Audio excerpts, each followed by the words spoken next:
I'm here to talk about safe refactoring, but first thing first. How many of you are able to pronounce one of these?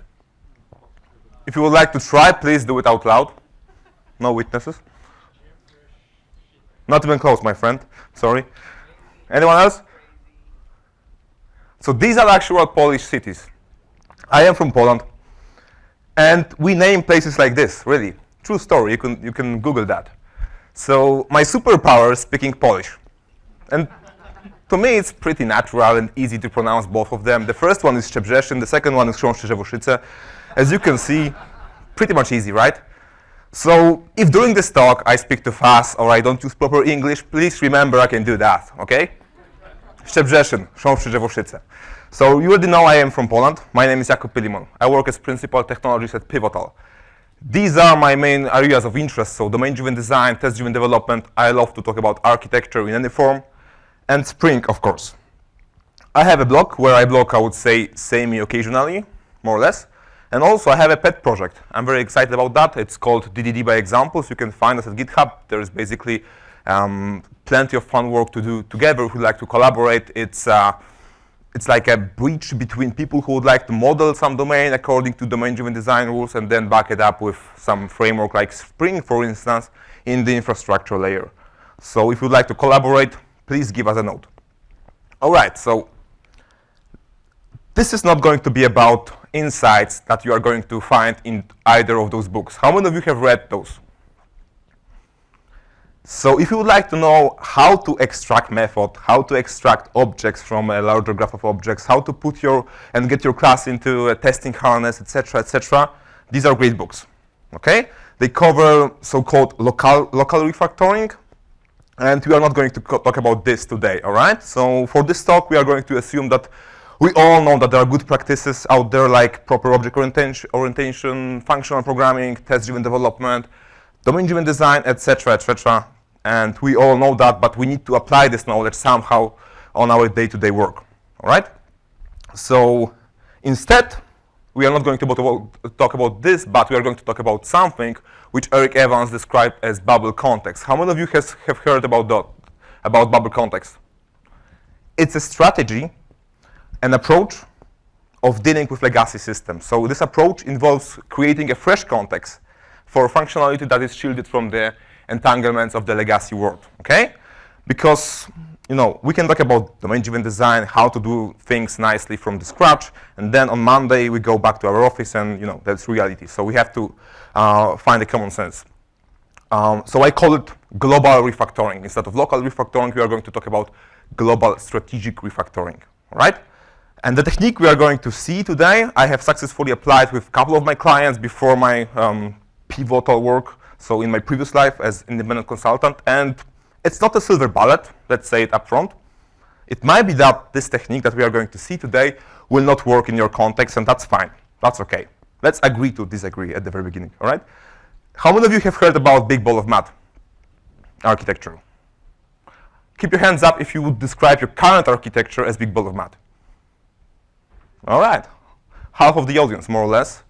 So big ball of mud, it's actually kind of funny because it is an architectural pattern.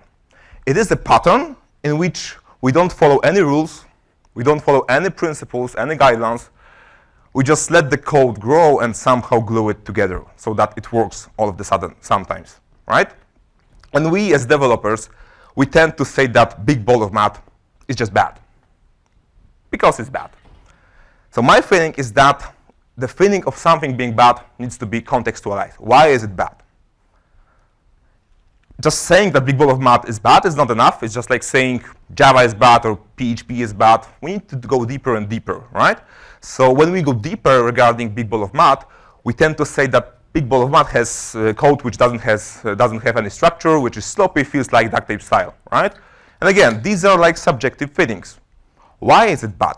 What does it mean there is no structure? What does it mean it's sloppy, right? So we need to go deeper and deeper. And then we talk about coupling. Our solution is tightly coupled, and that's bad. That's what we say as developers, right?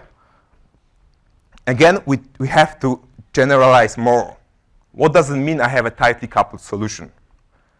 When I was first introduced to the concept of coupling when I was a junior developer, I kind of understood it's going to be causing problems and it's bad. I shouldn't be doing that, but I haven't seen like long-term implications. And months after that, I have learned that there are different kinds of couplings. Like there is temporal coupling, spatial coupling, there is logical coupling, and so on and so forth. And when we say about coupling in big ball of math, is the feeling or the need to change module A and B any time that C is going to be changed, right? Even though they have nothing to do with each other when it comes to business. That's tight coupling, logical coupling, right? And then, because of my solution is tightly coupled, I have to say that it's hard to understand. Why is it hard to understand? Because we skim through our code base, and every now and then there's a big fat if statement which has nothing to do with the current business flow. How many of you have experienced that? Yeah. It's because we share elements, we share information of our system between distant elements of our system, which are not related when it comes to business. But we couple them in our solution. It's hard to maintain, right? Why? Because every fix or new feature might break unrelated part of our code base. And we don't know about that. Again, because information is shared between distant elements of our system. This is how accidental complexity gets introduced to our code base. At the end of the day, it makes it hard to deliver value. It boils down to questions like how productive a new developer is, right? Does it take 6 months for them to actually understand the code base and the context and the business? How long does it take to deliver a feature? How rough our estimates are, and so on and so forth. They effectively slow us down, those questions. So we say that it's time to refactor because of that. Because we have big ball of math, everything is coupled. We have to refactor things. How many of you would say that this is enough to try refactoring? Like big ball of math, tight coupling, that's enough for refactoring. Hands up. All right, so I want to share a small little story. When I was a junior developer, I read all of those books. Uncle Bob, Fowler's, Refactoring, Michael C. Feathers, etc., etc. Let's say that the system that I was currently working on didn't follow any of those guidelines. Like, if there is something which is completely opposite to that guidance, that was that system I was working on at the time. So I felt that it's my obligation to refactor that, to fix that, because that's what we do, right? We make code more readable, etc., etc. It took me 3 months, more or less. Of course, that was a small model of the whole system. It took me 3 months, and after that, I felt really lucky because there were no merge conflicts. Within 3 months. Lucky me, right? Then I realized it wasn't just coincidence, because no one cared about this model. No one pushed anything throughout 3 months. No one reported any bug. No one reported any new feature requests, etc., etc. It means that no one actually needed to understand that code. It just worked. 2 months after that, they bought a new off-the-shelf product to replace my shiny model, by the way. But I learned something, right? I learned that we need to justify refactoring in a different way. The feeling that something is tightly coupled is not enough. Is there any business value being lost? The model that I was going to refactor, and at the end of the day, I did that, was sending text mails, post messages, etc., etc. And they really didn't care about that. It worked. It took 3 days or like 4 days maybe to understand what was going on, but no one needed to understand because it worked. Clean code is not enough, right? Maybe it's a temporal code. Maybe we are developing a Black Friday application. It needs to be there by Friday. That's the only architectural driver and concern and constraint that we need to fulfill. So big ball of math is not enough. We need to go deeper and deeper. We need to understand if we really need to refactor our solution, right? After all, our job as engineers is bringing value, not satisfying our aesthetic needs, right? And I learned that lesson like 10 years ago or so. OK, so we know when to refactor. We need to treat the refactoring as an investment, I would say. An important property of an investment is the return of the investment. Questions like, how many people read that code? What's the business value behind that code? How many times it has changed past year, etc., etc. These are the questions that need to be answered before we refactor some model to a new shiny solution. And what is refactoring anyway? So now we know when to refactor, when the business value is being closed, but what does it really mean? How many of you would describe refactoring as a rewrite? Hands up. No one? Oh, few people. All right. How many think it's just making the code more readable, making it following solid, Yagni, don't repeat yourself, etc., etc.? All right, like half of the audience. Nice. How many of you would describe it as trashing the old system and just creating something new from scratch? Great. So I like the definition described by Michael C. Feathers. Code refactoring is the process of restructuring existing computer code. So changing the factoring, right? But without changing its observable behaviors. And I cannot stress that enough. Without changing the observable behavior. So we change the factoring, but we cannot change what's on the outside, right? Which means no one can see a difference from the outside. If no one can see a difference from the outside, nobody's going to pay for that. How many of you have struggled and have failed trying to convince stakeholders to give refactoring a go? Yeah. I have failed too, several times. I would like to share some lessons from the battlefield, all right? There are certain things that you can do to convince them. First thing first, don't say refactoring. That word is forbidden. Actually, it doesn't exist. Why? Because you say refactoring, they hear fun, procrastination, resume-driven development, etc., etc. I'm not going to pay for your new shiny Kafka, things like that.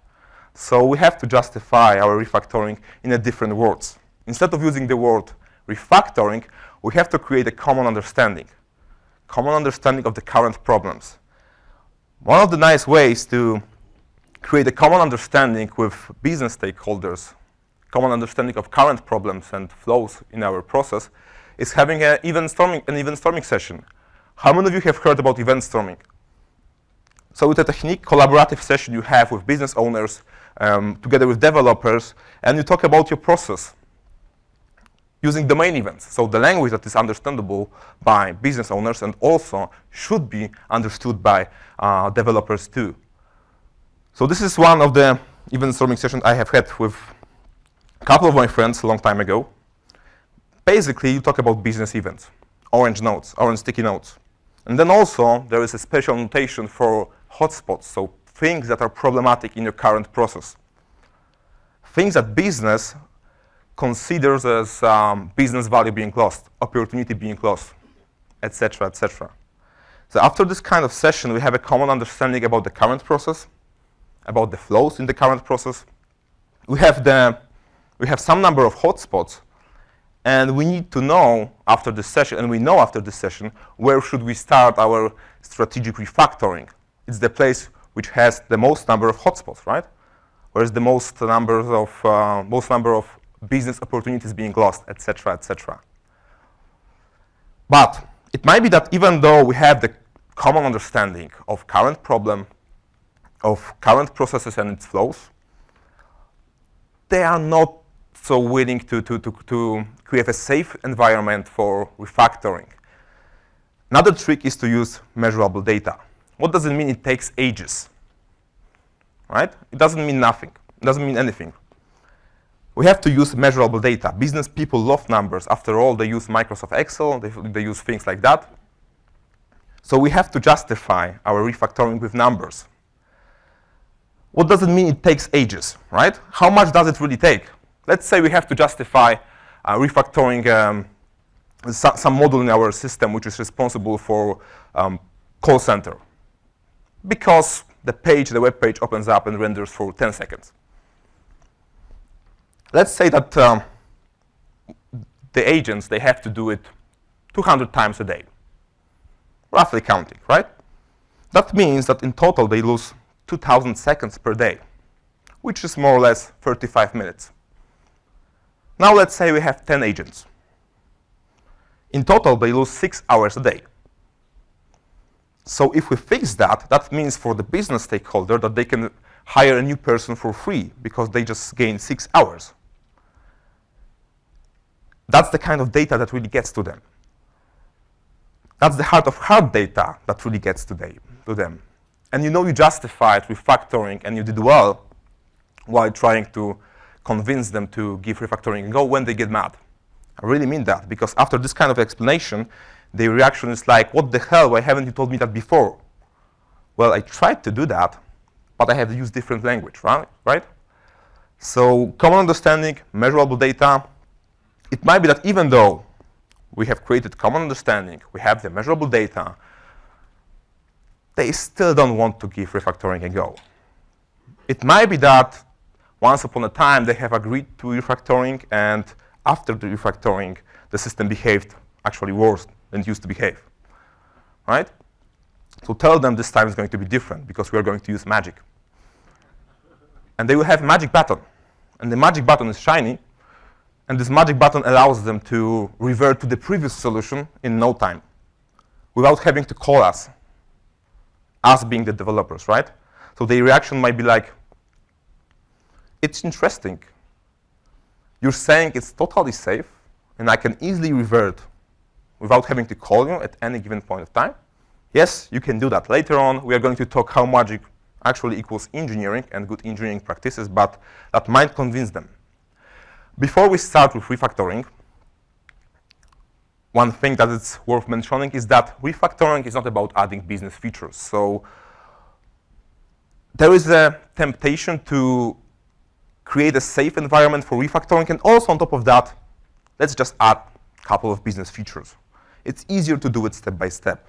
In fact, it's going to be quicker to do refactoring first and then add new business features, because doing two things at the same time is more likely to introduce bugs in our solutions. So we might say that refactoring is a feature that enables us to deliver subsequent features faster, right? Or maybe is a feature that enables our betters, improves our quality attributes of current features, et cetera, et cetera. All right, so at this point, we know how to talk with business about refactoring, what refactoring is about at all, when to refactor. But now we have to go into nitty-gritty details, how we are actually going to move from the current solution to the new solution, right? That's the most important stuff for us being, again, the developers. So from now on, let's say that we are going to represent the current state of our system, or the part of our system that we are going to refactor as this brown emoji, big ball of mud. And then we have the desired state, which is the unicorn thing. We have to be there to deliver subsequent features faster. And we have to move from the current state to the desired state. How to do that? How to refactor from the current state to the desired state? Have I mentioned that we don't have any tests? That's a big ball of mud, right? We don't have any tests. If we have any tests, maybe just a few. How we are going to make sure that we don't change the observable behaviors if there are no tests? It's a hard thing to do, right? So good news is that those observable behaviors, they can be expressed as automated test scenarios. Almost always, depending on technology we have, we can express that as automated test scenarios. Bad news is that we have to do our job to do actually those tests. It has to be done. How many of you have heard about healthy testing pyramid? Hands up. So it says that in a fairly complex business application, we should have huge amount of unit tests.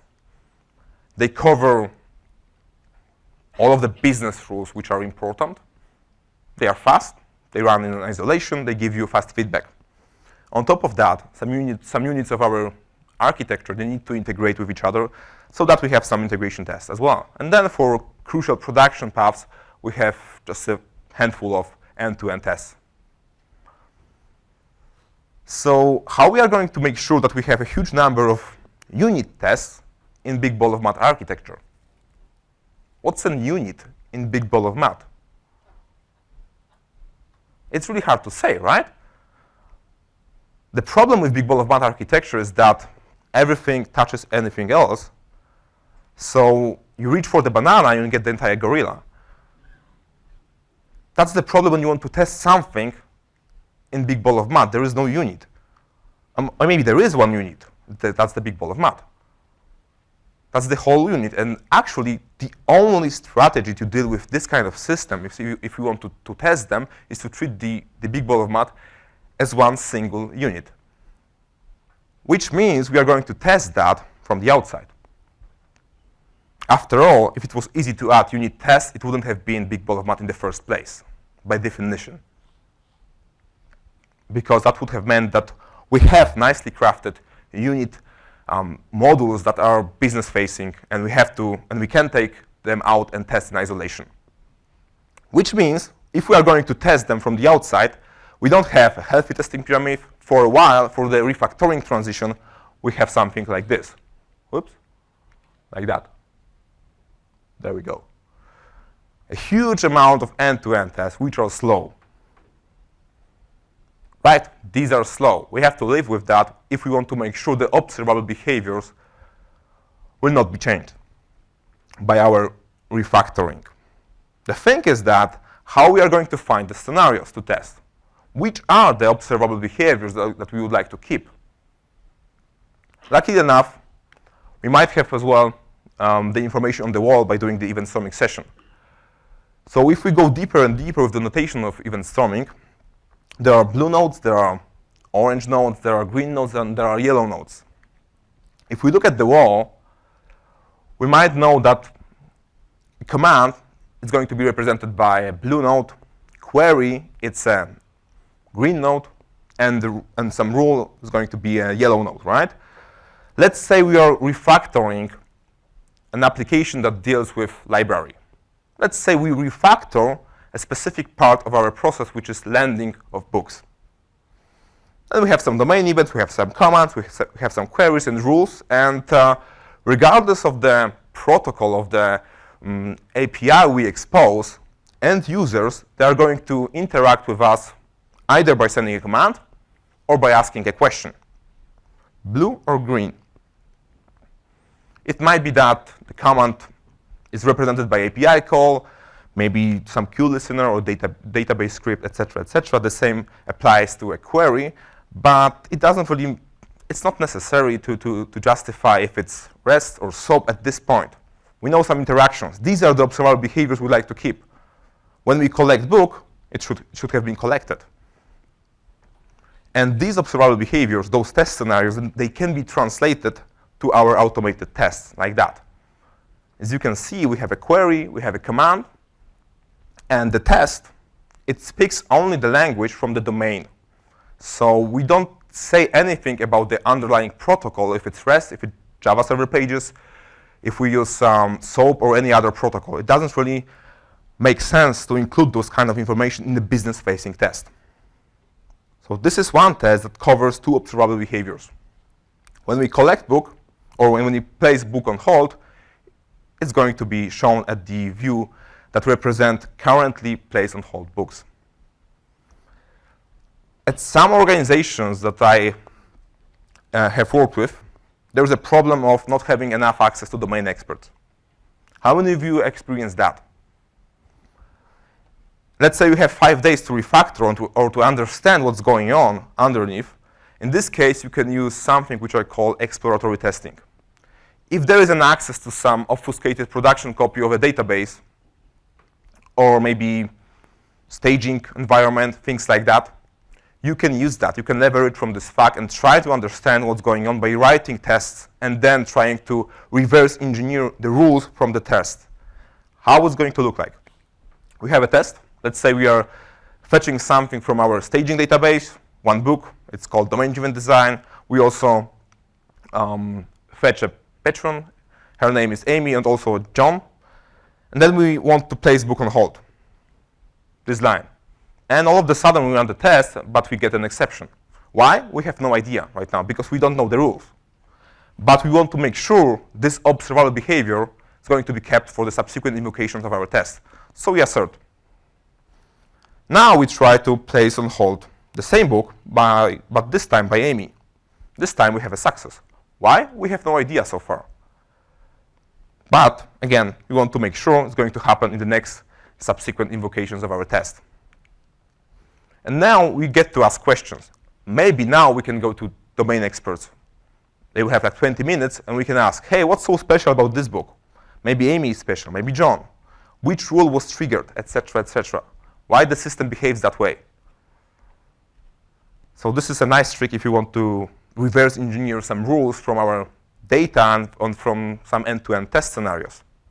All right, so now we have a safe environment. By safe, I mean we have all of the observable behaviors tested. We found the solutions. We found the tests, the scenarios that we are going to keep and we would like to keep.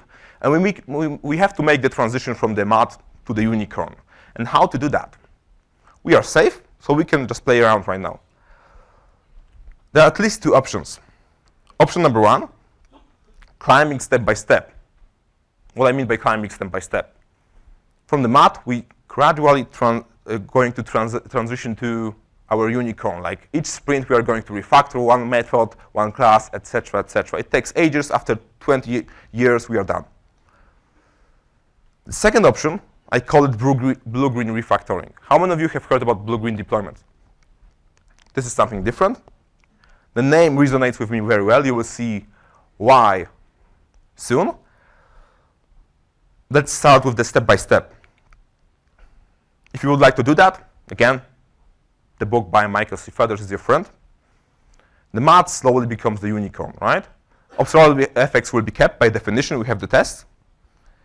The thing is, it's really hard to roll back from the unicorn or from something which we have after 3 weeks to the previous solution, especially if the transition involves some data migration. It's really hard to go back if things went not that well. Plus, we need to dig in the mud, which is not fun. But on the bright side, we need to maintain one model at any given point of time, the one which slowly becomes the unicorn. There is only one model.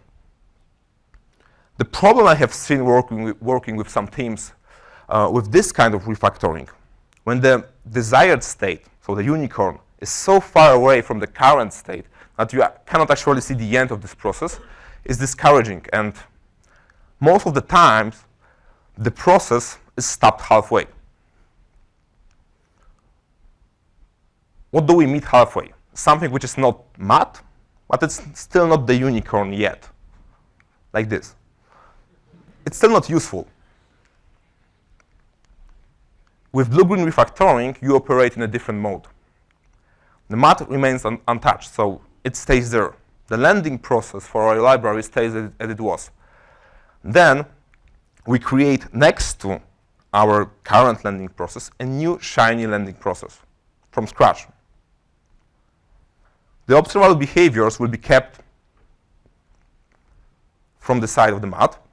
It's easy to roll back from the unicorn to the mud if something goes wrong, because the mud is there, is untouched. On the bright side also, doing this unicorn thing feels a little bit like a green field in a brown field, I would say. You can start from the scratch. The thing is that you need to maintain two models.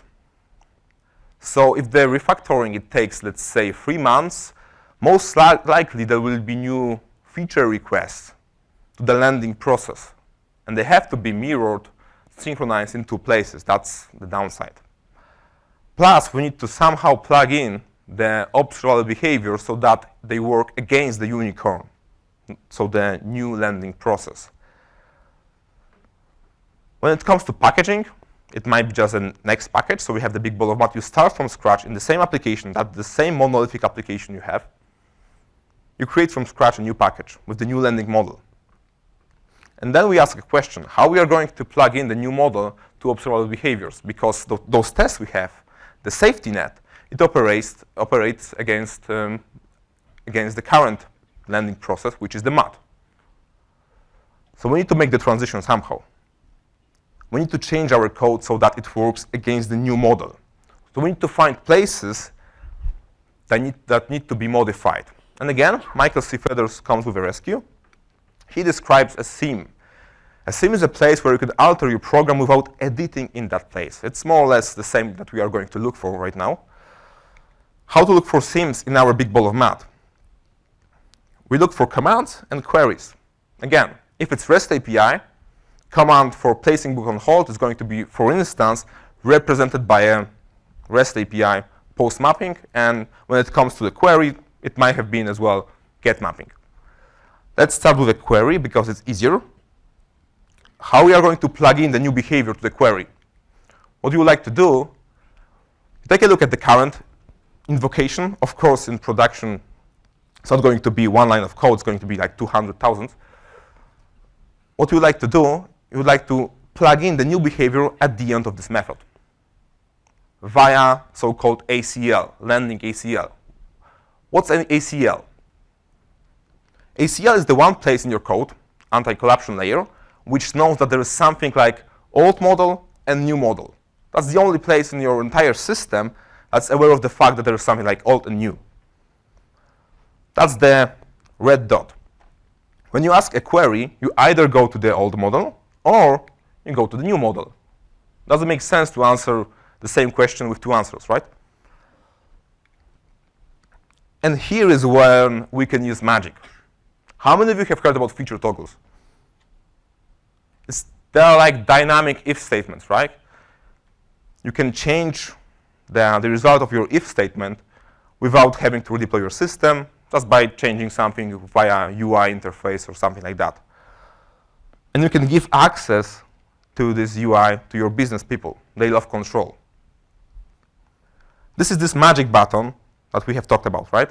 This is what makes it safe, because at any given point of time, you can revert to the previous solution, and no one is affected. That's the job of anti-corruption layer, which is the only place in the code which is aware of the fact that we have old model and the new model at the same time. That's the key strategy to make it safe. Is to run the old design and the new design at the same moment. That's super easy. If the new model is active, then return the new model. Otherwise, return the old model. That's it. When it comes to command, you might want to do the same. At the end of the current command, you plug in the new command, also via ACL. But this time, there is no OR, right? Because you need to synchronize two models at the same time. So it's always and. You go to the old model and to the new model. But the problem is that what happens if the new model failure affects the old model?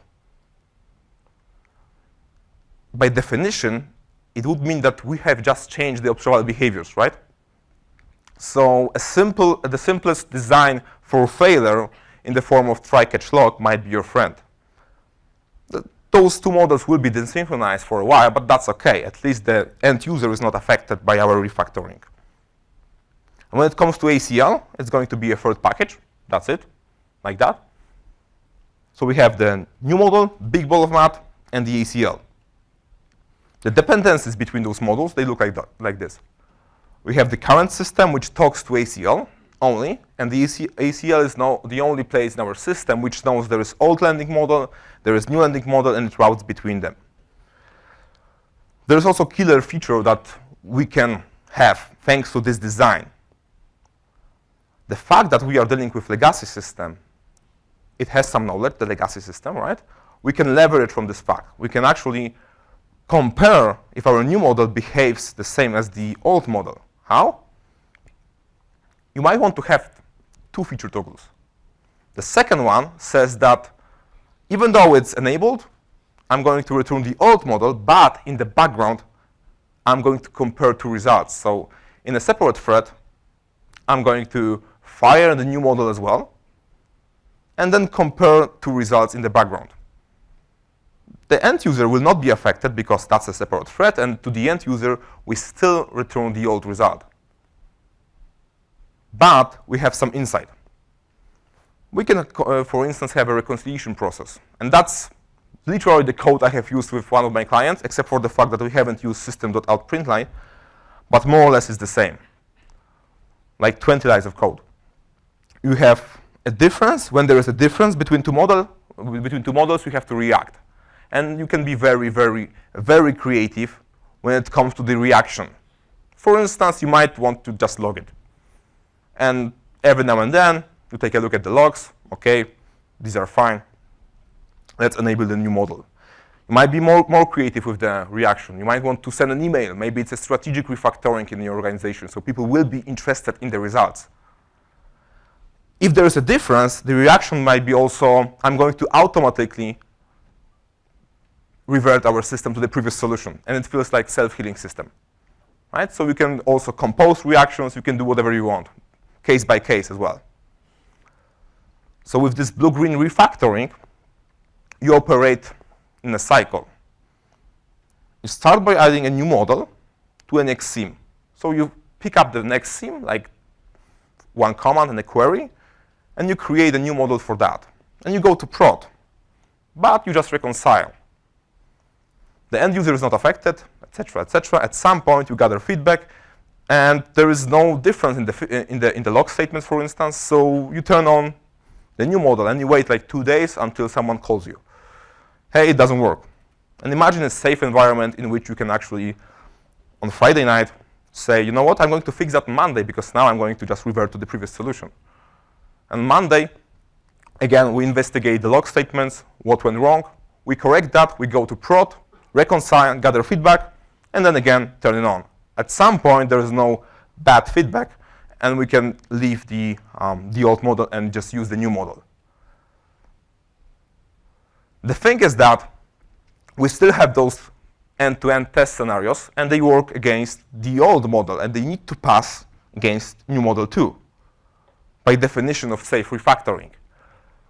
Luckily enough, all of the mature libraries, when it comes to feature toggles, they come with a testing support, and that's the matter of 2 lines of code to make end-to-end tests that we have written before the new model to run against the new model.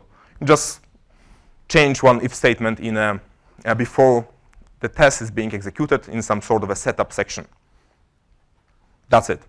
And now, all of a sudden, they work against the new model, and they should pass as well, of course. There's something we have to do when it comes to our testing pyramid. Because at some point, we have described what does it mean to have a healthy testing pyramid. We still have that. But if we think about that, if we developed the new model according to good design practices, right, it shouldn't be coupled. That means the new model has some units we have to unit test. Probably they're already there during the development of the new model. So we have all of the business rules when it comes to landing process represented by test scenarios at the unit level of the new model. Also, we have them copy-pasted at the end-to-end level from our test that we created before our refactoring. So they are copy-pasted, you might want to say. When you are sure with the new model, you can delete the end-to-end test. And that's what gives back the healthy shape to our pyramid, like that. Of course, when you are sure, which means we can delete the reconciliation process as well. We can delete the connection to the old model as well. And the dependencies between packages before they looked like that. Big ball of math, ACL, old model, new model. And now they look like so. Big ball of math directly talks to the new landing model. And this is how one bubble, new context from our legacy system emerged. That's why we can call it a bubble context. There's one thing that is frequently asked. I have introduced this technique like 4 or 5 times. And I think 3 times I have been asked, why not going with microservices all the way down from the very beginning? So let's create the unicorn thing as the separate microservice. It's going to be easier, right? So I tend to answer this question with this chart. If we classify our system according to 2 characteristics, one, is the system distributed? Which means how many deployment units I need to deploy my system. If it's 1, then there is a monolithic application. We call it monolithic application. If it's many, we have a distributed system. Also, there is a second question. Is my system modular? Which means, do I have nicely crafted business-facing module and low coupling between them? It doesn't have anything to do with the fact how many deployment units I have. All right? So then we can have at least 4 situations. The system is neither modular nor distributed, and we call it big ball of math. This is where we are, and we want to fix that. But we can make it worse. We can have a system which is not modular. We have so many calls in memory between different services of our monolithic application. Now we can make it remote. So we'll have a modular, not modular system, but distributed. I call it distributed big balls of math. This is even worse, right? My friend describes that as I managed to have all of the drawbacks of microservices without having any single benefit. That's the place. Well, we can do something different. We can still have one deployment unit. We can try to craft nicely business-facing modules so that there is low coupling between our business functions and we have autonomy between different departments in our organization. And we call it modular monolith. It's still not distributed. It's one deployment unit. Right? And then we have system which is both modular and distributed, and we call it microservices. So we want to go from big ball of math to microservices, but the path from big ball of math to microservices actually goes through modular monolith. Why? Because it's easier to fix the logical coupling first and then add the technical requirements and the technical challenges we'll face while having microservices. We want to do that step by step. Doing two things at the same time might cause you problems. It might slow you down. And people would like to take shortcuts, right? So they want to go directly from big ball of math to microservices, but from my experience, they end up in here. So instead of having a nicely crafted set of microservices, we have a distributed big ball of math, which is even worse. Some lesson learned from this process. I have learned that we have to always, and I cannot stress that enough, always test if our anti-collapsion layer works correctly. What does it mean if it works correctly? Does it return correct models depending on the feature toggle settings? It sounds like a really simple and stupid test. It's really simple unit test. But trust me, it's going to save you some not pleasant calls during night. It's very simple. You have two mocks, and you check whether a specific mock was invoked. That's a really simple test. Another lesson learned, go to production and reconcile very quickly, so after the first sim, because you will gain some more insights. You will learn more things. So after doing the first function, the first business function, after finding the first sim for our new business function, we can go to prod and actually turn on the new model and see what happens. So this talk was supposed to be like 1.5 hours of live coding when we actually do the blue-green refactoring, but then I realized I have only like 45 minutes. So I removed all of the live coding from the talk, but the code is still there. If you are interested in the code, there's the link. And the GitHub repo is organized via Git tags. So for each tag, you can check out a specific step in the process of blue-green refactoring, right? So we have the big ball of math.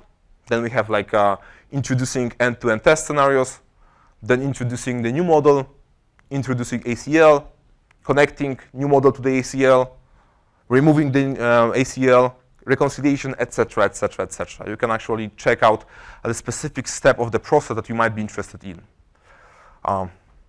With that, I would like to thank you. I still have some time for questions, so I can take them right now. Or maybe I'm going to be around for the next 2 or 4 hours, or maybe like that. So you can catch me somewhere. Thank you.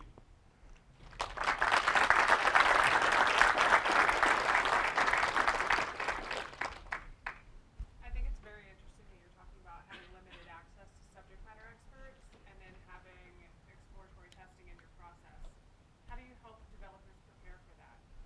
How do we help developers when there is limited access to domain expert? That's the question, right? And how to do the exploratory testing. So what I have learned so far is that you have to set up the path. It's not like we are going to say, from now on, we are going to do exploratory testing and everyone will follow. It's not going to work like this. So the only thing that I have learned from working with different organizations is that you have to set up the path by doing some work up front and then show the results and show if it actually works. It might be that in your organization, exploratory testing is not is not possible because there is no access to staging or no access to production of associated database copy. And that's fair. That's OK. If it doesn't work, then it doesn't work. It's not a silver bullet. So the answer is you have to do some work up front and then show the results. The first step you had was like to add these integration level tests. And I find every time I add tests, I find bugs right away. So Sure. do you recommend like leaving those bugs during the refactoring process? Yeah. Later, or is it OK to fix like business bugs while you detect them? So the question is, what happens if during when I introduce the end-to-end test before doing the new model, what happens if I find bugs in the current process, right? That's a very good question, by the way. The answer is it depends. It depends on what? I have seen organizations which learned to work with some bugs in the system, right? So they didn't want to be fixed because the process, the business process, made its way around those bugs, right? So we always have to ask the business experts if the bug should be there or not. Because once in a time, it might have been a bug. Now it's a business feature, right? Because they learn to work with that. So I would say it's never our decision, our being the developers. It's always a business decision. Like, should this process really behave like this? Yes, because we've been working like that for last 3 years or so. So from now on, we are going to continue working that. And then if we maybe have the new model, it's going to be easier to fix. Always business decision. But a very good question, and it happens. So with regards to like code coverage and unit tests, would it be safer to wait until you have 85% code coverage, start building more unit tests out first, or do what you were kind of saying where you treat the whole ball of mud as one unit test? All right, so the question is, maybe it's better to create more unit tests up front and hit, for instance, 85% of test coverage instead of doing those end-to-end tests.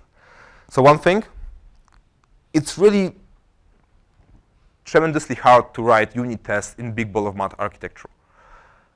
Because big ball of mud architecture, by definition, is not a very nice architecture, right?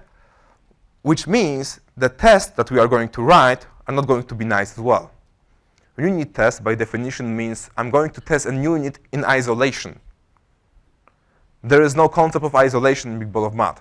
Everything is entangled with anything else. The second part of the question, test coverage. Maybe it's a controversial opinion. I don't really believe in a metric test coverage because I can write a set of tests which don't test anything because there is no assert statement, for instance. And I have 100 tests of coverage, 100% of coverage. So it's a useful metric, but I treat it as a start for our conversation. So if I have like 84, that's also fine. Because if that's a limit that needs to be always met by every single build, people start testing like getters and setters, right? That happens. I've seen that, really. So I would say that test coverage in big ball of mud, when it comes to unit test, might be not an optimal metric to see if we're actually safe. One thing, it's hard to introduce units and to test them. And second thing, test coverage is just, for me, in my opinion, just the beginning to our conversation when it comes to how testable our design is. It seems like a lot of your fixes and ideas came from the introduction of tests or analyzing the tests that are already there. I wanted to ask, to deter big ball of mud architecture from occurring in the first place, would you recommend test-driven development features? Test-driven development features of the mod? To deter big ball of mud. Would you recommend test-driven development? Good question. I haven't thought about that. I would say that you mean test drive the new architecture? Because while doing refactoring, I'm not introducing new business features, right? So you talk about new model when it comes to the unicorn. Should I start with test first? All right. It depends on the problem that we are going to solve with the unicorn. I wouldn't say always go with test-driven development. Some people say it's faster. In my opinion, it's not always faster. Things like behavior-driven development might be helpful, and when it comes to complex business logic, those things might be actually, they make you faster than just pure test-driven development, because what I found that people do wrong with test-driven development is that they tend to stick from test, they couple the test to the implementation details of our classes, like mocks, etc., etc. And then if I want to refactor the new model, the unicorn, because I'm experimenting, all of the tests, like 200 tests, unit tests, are failing. And then they say that TDD doesn't work. It's not like it doesn't. It does work, but we have to couple our tests to the behaviors of our units, not to the implementation details. So always, I would say, it depends, like a mature consultant, right?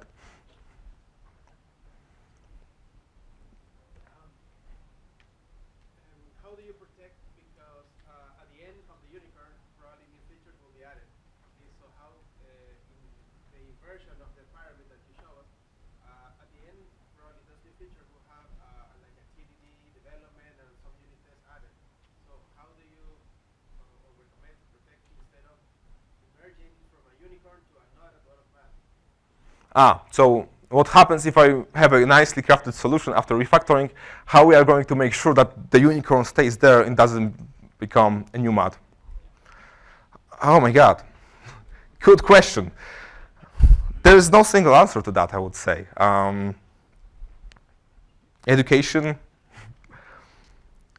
There is no metric, there is no tool that is going to make sure that our architecture stays like it is. There are tools like ArcUnit, for instance. ArcUnit is a framework for, it's a Java-based framework, and you can make sure that, for instance, module A, package A, is not coupled to package B, and you can make rules, and they will be violated if someone wants to touch B from A. But that's just a simple test. People can change the test as well, right? So I don't have a silver bullet answer that will cover those kind of things. It always boils down to education and to understanding why we are doing this, what's the benefit, and why is it better than the previous solution. So it touches, I would say, soft skills of our engineering practices. I see how a lot of these strategies are really helpful in working within the same code base, but a lot of times, a lot of refactoring comes from moving from, like, say, .NET into Correct. Java, where you're working with different IDs. Correct. Is there a way to sort of employ these same strategies when maybe you can't write the unit tests and have feature toggle switches in that situation? All right. So the question is, what happens if I want to migrate from the MAT, which is, for instance, PHP-based, and now I want to go to .NET, right? How I'm going to use these techniques? The answer is you can't.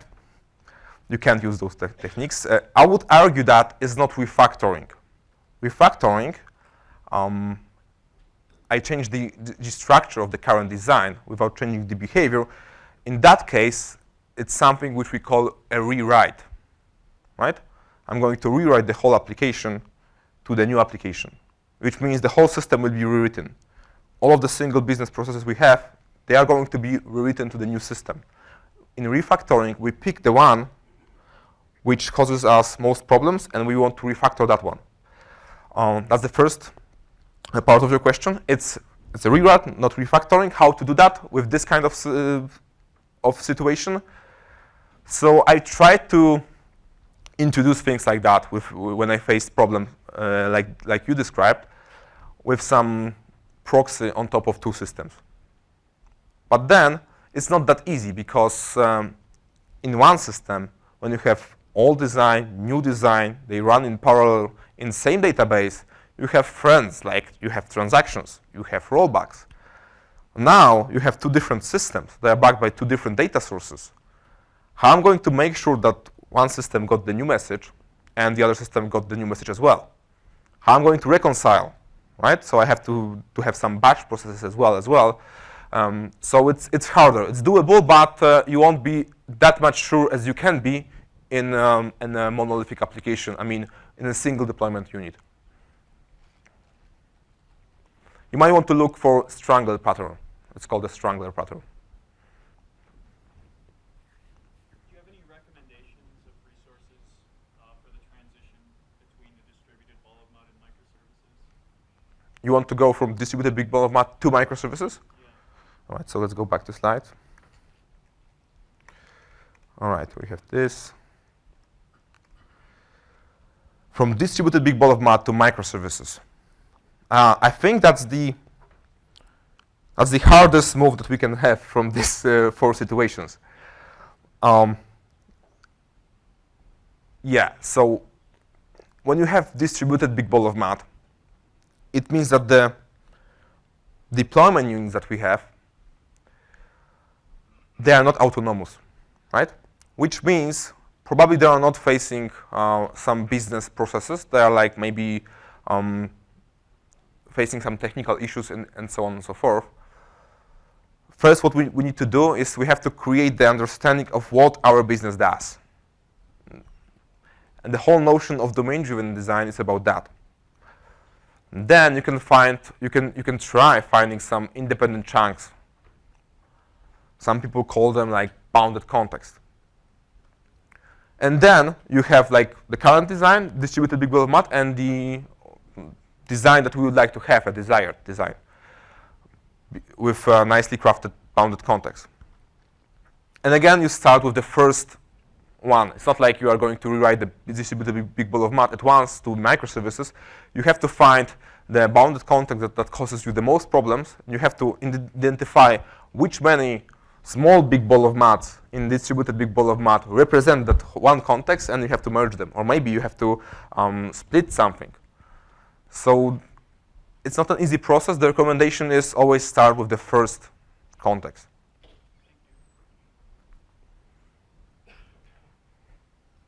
So in a lot of applications that become big bowl of mud, it's usually because people just throw lots of different contexts together. And when you get to the refactoring, I guess it gives you an opportunity to split it out. But maybe when you're looking at it from an external perspective, like the API itself, it might still be a bad API, even though now it works in a cleaner way under the covers. Sure. Is that sort of the strategy to get to before you go and say, now I'm going to split the API into something better? So the question is, if I understood you correctly, what happens if during the refactoring I discover that the API itself is also a candidate to be refactored?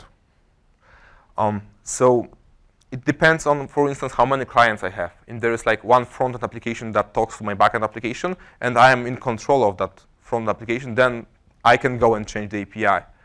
If the API is used by hundreds of the clients and half of them I don't even know, you cannot do that, right? So then there's a whole concept of versioning of your API, and you might want to upgrade your API at some point, but you need to wait for all of the clients to migrate to the new API. So I would say this whole process might be done after the refactoring is done, also step by step. So first, I need to fix the internal stuff of my application, keeping the old API on the outside, and then I can refactor the API if I need to do so, if I can do so, because, as I said, there are many clients out there that are using your current API, right? Maybe. If it's public-facing API, if it's just internal API, how many teams in my organization use that API, how fast they can migrate? Yeah, so questions like that.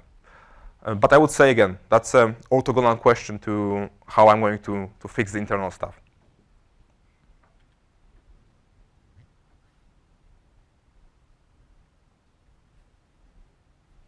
All right, thanks. Have a great day.